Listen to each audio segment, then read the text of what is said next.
Assalamualaikum warahmatullahi wabarakatuh. Tabi pun, apa kabar kalian semuanya? Semoga dalam keadaan sehat walafiat ya. Untuk minggu ketiga ini, mata kuliah Bahasa Indonesia, kita akan membahas tentang ejaan dan unsur serapan bahasa Indonesia. Apakah itu ejaan?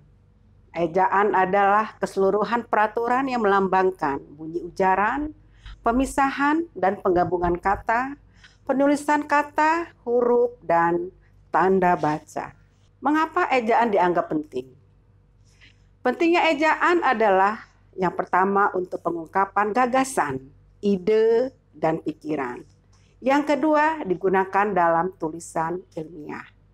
Yang ketiga, menunjukkan kebakuan suatu karya tulis. Jadi kalau tulisan kalian tidak menggunakan ejaan yang baik, ejaan yang baku, maka tulisan kalian dianggap tidak baku atau tidak ilmiah. Oke, selanjutnya adalah perkembangan ejaan. Perkembangan ejaan ini diawali oleh ejaan Van Ophuijsen, dibakukan sebagai ejaan Melayu pada tahun 1901. Wow, sudah lama ya. Kemudian berikutnya adalah ejaan Suwandi atau lebih kenal dengan ejaan Republik.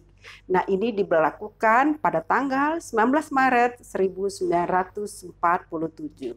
Yang ketiga, ejaan Bahasa Indonesia yang disempurnakan diberlakukan pada tahun 1972. Bisa kita lihat bagaimana perbedaan ejaan, ya. Ejaan Van Ophuijsen, ejaan Republik, kemudian ejaan yang disempurnakan. Sebagai contoh, ejaan Van Ophuijsen mengatakan khusus dia menggunakan CH, OE, dibaca hu, tetapi penulisannya seperti itu. Kemudian ejaan Suwandi, dia berbeda juga, CH, kemudian OE-nya sudah berganti dengan U, sehingga menjadi khusus.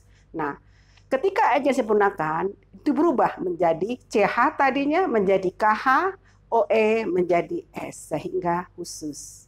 Oke, kira-kira itu ciri khas untuk membedakan mana ejaan Van Ophuijsen, ejaan Republik, dan ejaan yang disempurnakan. Oke, dalam ejaan ini apa saja yang akan kita bahas? Yang pertama terkait dengan pemakaian huruf. Ada abjad, ada vokal, ada konsonan, ada diftong, ada gabungan huruf konsonan, dan pemenggalan kata. Nah, keenam pemakaian huruf ini perlu kalian pahami. Apa itu vokal, konsonan, diftong, dan sebagainya. Kemudian berikutnya adalah pemakaian huruf. Ada pemakaian huruf kapital. Suka sekali di masyarakat awam mengatakan bahwa huruf besar. Sebenarnya yang tepat bukan huruf besar, melainkan huruf kapital. Ya, itu ada aturan-aturannya. Jadi kita menggunakan kata, ya, huruf kapital, huruf kecil itu tidak sembarangan tempat. Kita lihat dulu, misalnya Ibu contohkan. Yang pertama, huruf pertama awal kalimat. Jadi setiap kita ingin menulis, setiap kita ingin menyusun kalimat diawali dengan huruf kapital. Misalnya, ibu pergi ke kampus. Nah, I pada kata ibu itu hendaknya menggunakan huruf kapital. Kemudian contohnya lagi misalnya, huruf pertama gelar kehormatan, keturunan, keagamaan, dan sebagainya. Misalnya, yang di Pertuan Agung. Nah, Datuk bla bla bla bla. Nah, yang iye di situ harus menggunakan huruf kapital. Masih banyak lagi contoh-contoh terkait dengan pemakaian huruf kapital. Oke, selanjutnya pemakaian huruf miring. Nah, huruf miring juga ada aturannya. Tidak sembarangan huruf itu dimiringkan, ada aturannya. Apa? Yang pertama adalah menuliskan nama buku, majalah, dan surat kabar yang dikutip dalam tulisan. Contoh, harian Lampung Pos menyatakan bahwa COVID-19 bla bla bla bla bla bla. Nah, L Lampung, pos, P pada kata pos itu hendaknya dimiringkan penulisannya di dalam ketikan menggunakan komputer. Tapi kalau kita tulis tangan tidak dimiringkan. Apa? Diberi garis bawah. Kemudian yang kedua, menegaskan atau menghususkan huruf bagian kata atau kelompok kata. Fungsi menegaskan, misalnya perbedaan antar kata syarat dengan syarat. Apa membedakannya? Ada perbedaannya. Misalnya kalimat, adapun syarat-syarat untuk menjadi peserta tes CPNS adalah 1, 2, 3. Syarat. Kemudian kalau dia syarat, ya, syarat boleh kita miringkan, kereta itu syarat dengan penumpang sehingga banyak sampai berjubalan. Nah, itu kata syarat juga bisa kita miringkan, membedakan arti. Yang ketiga adalah menuliskan nama ilmiah atau ungkapan asing kecuali yang sudah disesuaikan ejaannya. Nama ilmiah misalnya mengatakan kata lidah mertua, misalnya nama bunga. Bahasa asingnya apa? Bahasa ilmiahnya apa lidah mertua? Apa? Sansevieria. Misalnya ada kalimat. Ya, penanaman sansevieria dilakukan dengan media tanah, pot bunga yang terbuat dari tanah ditambah dengan pupuk kandang misalnya. Nah, sansevieria ini hurufnya dimiringkan.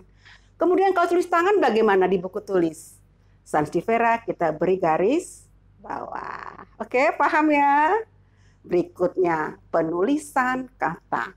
Nah, dalam penulisan kata juga ada aturannya. Dalam bahasa Indonesia kita mengenal namanya ada kata dasar, kata turunan, bentuk ulang, gabungan kata, kata ganti, kata depan, kata si dan sang, kemudian partikel, singkatan, dan akronim, kemudian angka dan lambang bilangan.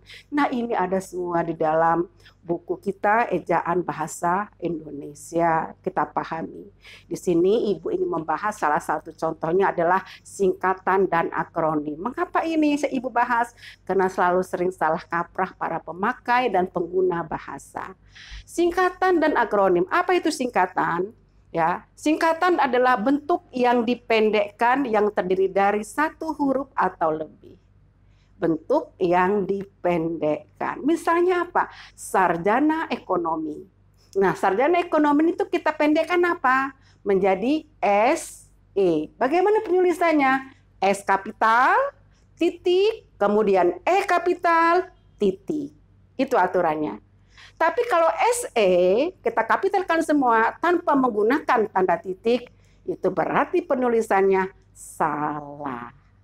Oke? Kemudian atas nama.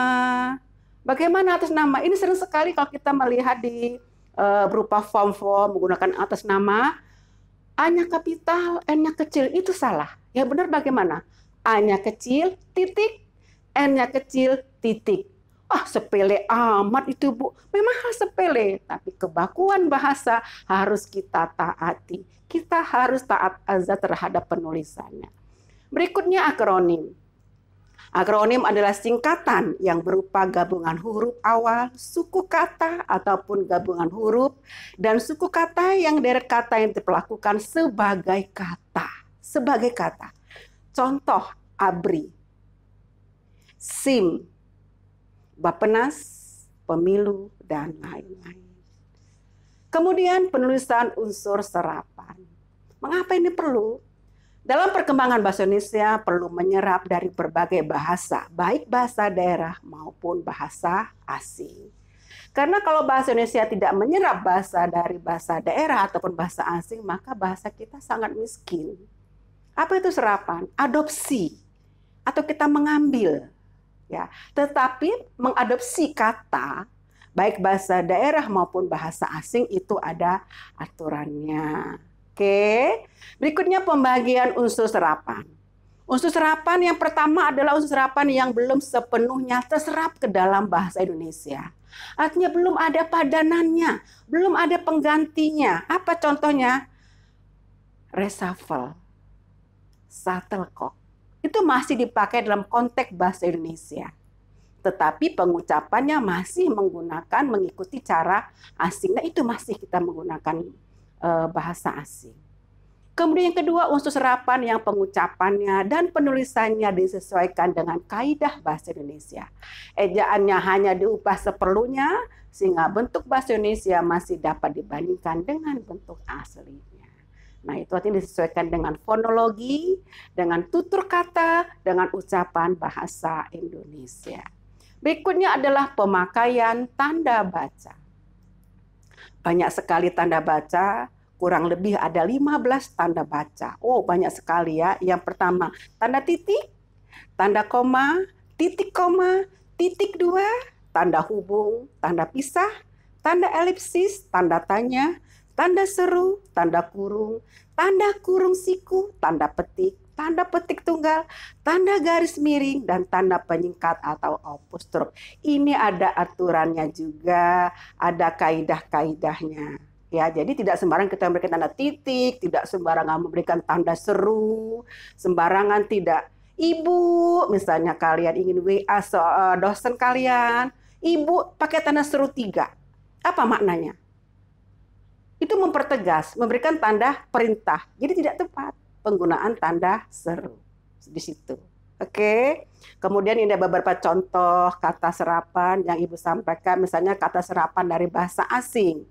Misalnya pal, ya, menjadi kata bakunya menjadi pai, ya, berasal dari bahasa Belanda. Ini bisa kita baca semuanya, kita simak di slide berikutnya. Itu juga ada contoh, ya, ada istilah asing, urin, diambil dari serapan bahasa Indonesia ke Indonesia, tetap penulisannya urin. Ya, tidak tepat menggunakan kencing, tidak tepat, ya, tidak bagus seperti itu. Misalnya, mengapa bahasa Belanda ini paling banyak diserap ke dalam bahasa Indonesia? Karena ketika zaman penjajahan Belanda cukup lama menjadi penjajah negeri kita, sehingga masyarakat Indonesia ketika itu sudah hafal, sudah fasih berbahasa Belanda. Oke. Oleh sebab itu kalian perlu pahami bagaimana penulisan, bagaimana penggunaan, bagaimana pengucapan bahasa Indonesia yang baik dan benar. Nanti kita diskusi lagi lebih lanjut lagi. Ibu akhiri. Wassalamualaikum warahmatullahi wabarakatuh.